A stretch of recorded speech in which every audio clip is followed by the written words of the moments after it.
if you will, St. Maximus the Confessor in a place that I have been unable to locate after searching for years.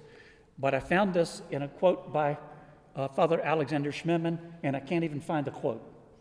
This is, this is how ancient writers would say, or it says in a certain place. Paul will do that. Well, this is my St. Paul moment.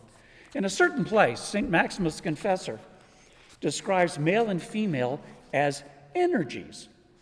This is good for tomorrow. St. Gregory Palamas talks about the divine energies. He describes them as energies of the human person.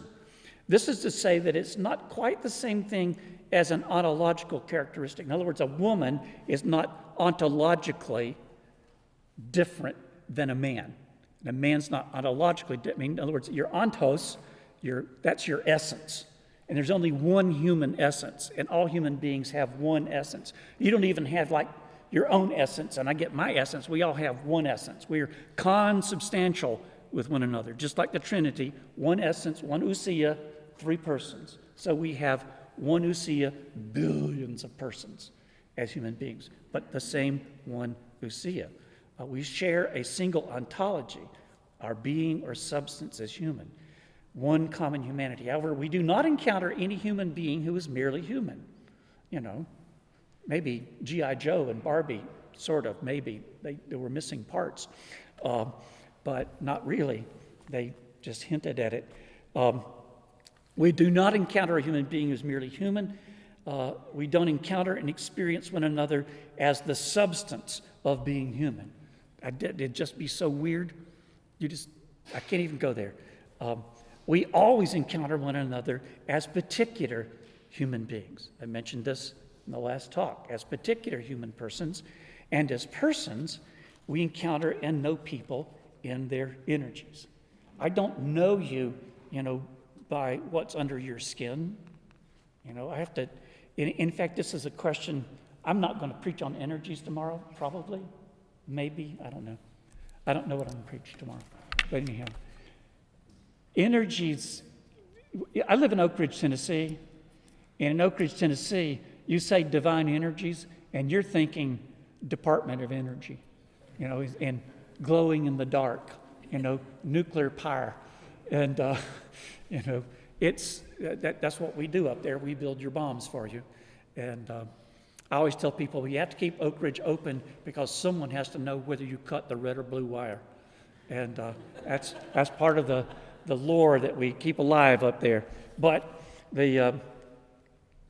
we also defend your computers. We have a computer defense place up there. I don't know where it is, but it's there. We have some guys at the parish who work there, and that's all they'll tell me. In encountering, when we say energies, the Greek word is probably better translated as simply doings, actions. And ergon is a deed, a doing thing, and an energon is like it's the doings. And so when we say we know God in his energies, we mean we know God. In fact, the church fathers, St. Dionysius especially, when they talk about the divine energies and they talk about we know God, they mean especially God in his work sustaining the universe. That the good God is at work in all things for his goodness, and that I exist. When you say to me, I don't know if I believe in God, part of me, if I'm being very patristic about it, wants to say, do you believe in your existence? If you do believe in your existence, why, that is evidence of the existence of God. You didn't come out of, he sustained you. How do you think you exist? You only exist because he sustains you. You're not self-existing. The universe isn't self-existing. In fact, the more you do particle physics, the closer you get to realizing there's hardly anything there. What sustains it? God sustains it. This is his divine energies. And so when we encounter one another, there's a way of doing human.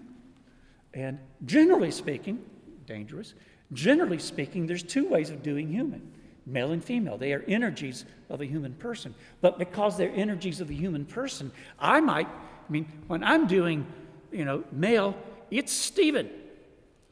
And it's got one way, and that's different, from how some other guy might. And so it's not just one way. It's always the problem. I was thinking about about this topic. You can't talk about male and female without just being so generic that it's actually meaningless. There's something unique. And we were talking about this about young men looking for wives, that they want a woman. I think, no, you don't marry a woman, or you don't marry woman, you marry a woman. What you want to do is meet a woman. Best way to do that is be a friend. Beth and I don't know, this is not a great example for everybody else, but we were friends for about 9 months before we were, kind of romantically entwined, kind of, sort of, Those divine energies were just fine, but anyhow, but we were friends first. We kind of got to know each other somewhat, and I liked her. And having been married for 48 years, one of the things I can say about it is liking somebody is even more important than loving them. I mean, like the romance stuff comes and goes, and you bring flowers and things like that, but just liking somebody, you got to get up with them every day, and just liking them. I live with my best friend, and that's a whole lot easier than a lot of other ways of configuring it. My best friend also happens to be my wife, but, we've done a few trips lately, and I just think to myself, this is great, because we're just hanging out in the car. Usually, we don't even play the radio. I still like talking to her. I'm interested in what she's thinking. And, and sometimes she's interested in what I'm thinking. But bless her heart. But our energies, our actions, our doings reveal us to be what we are. We're more than body parts. We're more than genetic code. An effeminate man, and that actually comes up in the New Testament, an effeminate man is not behaving as a woman, nor is a manly woman behaving as a man. We never get that quite right, and it's probably one of the complaints when somebody is doing that and sort of, doing, there's that internet star guy that's kind of doing woman over the top, and it's really kind of embarrassing. I've never met a woman that acts like that. No woman could act like that. On the other hand, Danny Kaye and Bob Hope would dress up and do that woman, and we've seen that. It's pantomime on Broadway or something, but it's not. And I understand that there may be issues and stuff they're dealing with, but that's not being a woman. There's a sense in which part of encountering a woman, I'm encountering somebody with a womb. It's just different, and it's different with every individual woman I meet, and a man. And so I completely understand if you've got a group of swimmers at a college, and there's a guy who comes in and is told that he's dressing out with them, and he has a penis. No, and they're told you have to be okay with this. No, you're not supposed to be okay with this. You don't call black white and white black. You don't say, okay, that's a woman's thing. No, it's not a woman's thing. He's doing, I know a guy's energy when I see it. And that's a guy's energy, one of them. And, he may not like it. And there's all kinds of stuff about that and things, God help you get some therapy, talk with friends or work it out. But don't freak out when the women don't want to see you. And I know the complexities and the culture stuff about this, and I know we're very mean and unkind to one another, and that's a problem. But on the other hand, the energies are not in our head; they're real. How we present to one another is real, and me acting one way doesn't necessarily make it so. It's interesting in ancient Rome and Greece, when they did acting, they wore masks. You acted. You didn't have to be the thing. You wore the mask of the thing. And it's interesting because the word for mask is persona. It means the thing you talk through. The sound goes through it. They had a little megaphone in the mask so you could project up to the people in the stands. But you wore a mask and you became that.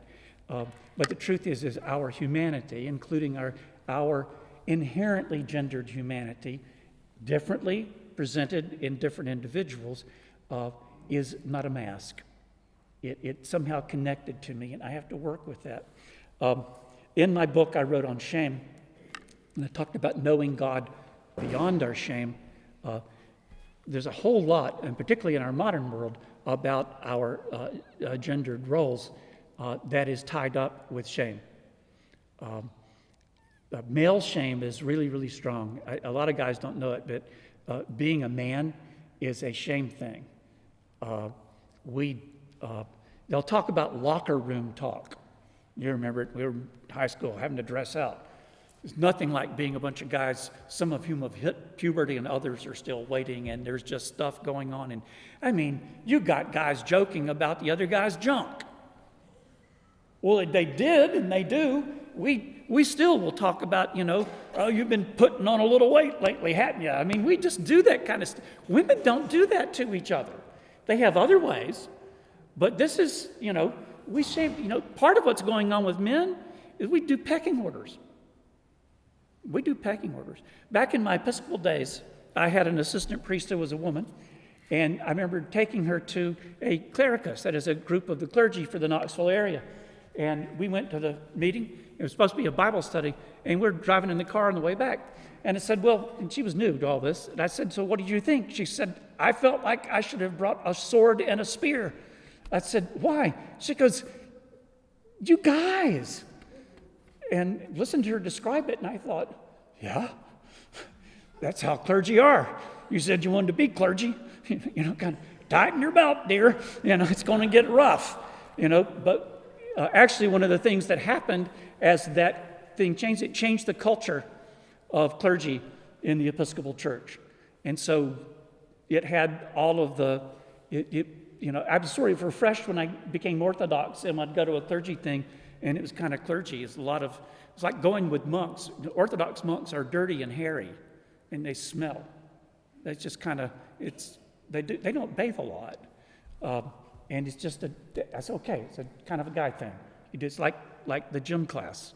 It smelled in the locker room, And, there's these, and I don't know. I've talked to my wife a lot about this, about how do women do these things with each other? How do they interact? And there's subtle things that women do with shame, but this stuff is powerful. And it's not on a conscious level. But if you're the guy who's at the short end of the stick and the last one to get picked for the baseball team, etc., I'm bearing witness, I grew up with the nickname of Little Steve because I was shorter than Big Steve, who lived next door, and much smaller than my older brother. It's 5 years older. It's not good to be on the wrong end of the shame stick. It's very difficult, and years of therapy.